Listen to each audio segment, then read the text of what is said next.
Why do we cry over movies? Here are 5 reasons.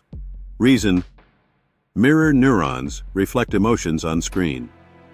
When a colleague enters the office in a good mood, everyone immediately feels lighter. And when a friend is crying about their ex, we sometimes feel like crying along with them. Why does this happen? Neuroscientists have discovered that every time we perform an action or experience an emotion, specific areas of our brain light up. For example, anger activates the limbic system of the brain, specifically the amygdala. But when we observe the actions and emotions of another person, the same areas of our brain activate as if we were experiencing those emotions ourselves. For instance, when our friend is upset and crying, our amygdala starts working as though we were crying too. Our brain mirrors what is happening to those around us. Thus, the term mirror neurons was coined. These special brain cells are activated when we observe the actions of others. They allow us to try on other people's emotions and simulate the sensations they are experiencing inside our own bodies. When we watch a movie, mirror neurons make us feel as if we are personally experiencing what the characters on screen are going through. Mirror neurons are closely linked to human evolution. Firstly, if we can empathize with someone else's pain, it increases our chances of not leaving others in distress.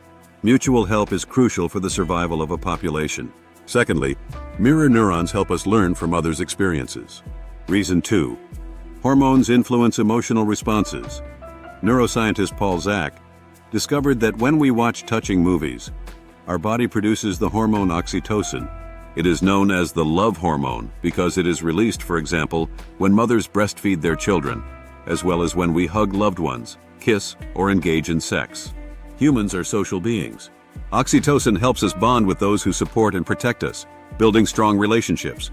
If a person separates from their tribe, they put themselves in danger, which is why oxytocin serves as a protective system, reducing the desire to isolate and live alone. Oxytocin is also responsible for empathy.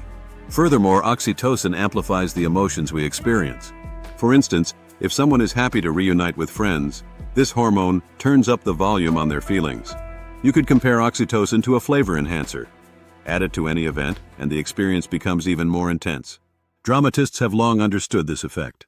To make the audience cry, they first need to involve them, engage them with the plot, create affection for the characters.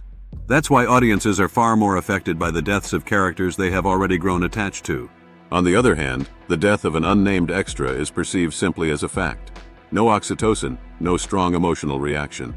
Oxytocin helps form our attachment to characters on screen. Because of this attachment, it's easier to empathize with them.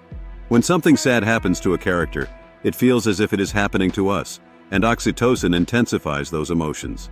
Reason 3. What happens on screen really touches us. Not everyone laughs at every joke they hear. Some prefer circus humor, while others enjoy stand-up comedy. The same goes for movies. We cry over films that genuinely manage to touch us. For example, we are unlikely to cry over the tragic fate of a character we don't like. But if a beloved actor plays the role, it's different. We become more involved and therefore feel a stronger emotional response. The greatest emotional response occurs when we mentally place ourselves in the character's shoes and feel their sorrow. For this to happen, we need common ground, such as a similar personality, life experience, or beliefs. Sometimes the connection is so strong that we suddenly realize, the character on screen has gone through the same thing I have, and it broke them. What if I'm not okay too? Then we cry not just over the events of the movie, but over our own sorrows as well. There's an opposite situation. Everyone says they cry at the end of Titanic, but some people feel nothing. Instead, they get emotional over especially cute videos of kittens. This is normal. Our personal circumstances may not match those of the characters, making it harder to understand them. Because of this, some films only reveal their emotional depth after a second or third viewing. In between, we've gained new life experiences, which make us react differently to the events on screen. Reason 4. The script is specifically written to elicit strong emotions. Yes, it's all the fault of the playwrights.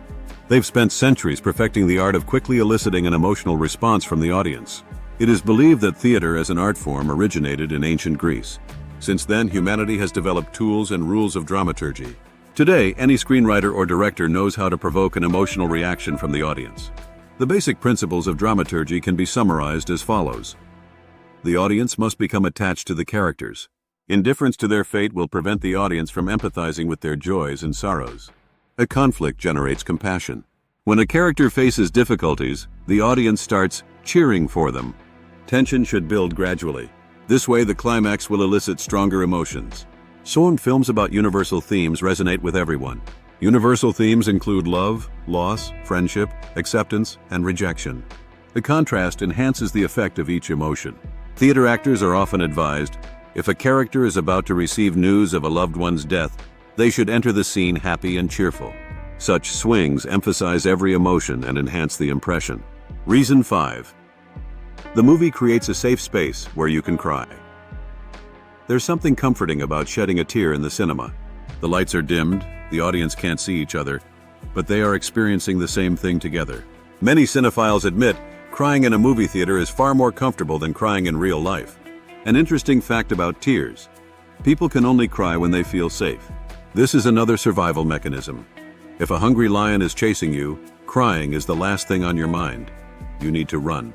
But when the runner finds safety, they realize, my life was just hanging by a thread. And hello, hysterics. Some people feel more comfortable crying over movies because tears seem out of place in real-life situations.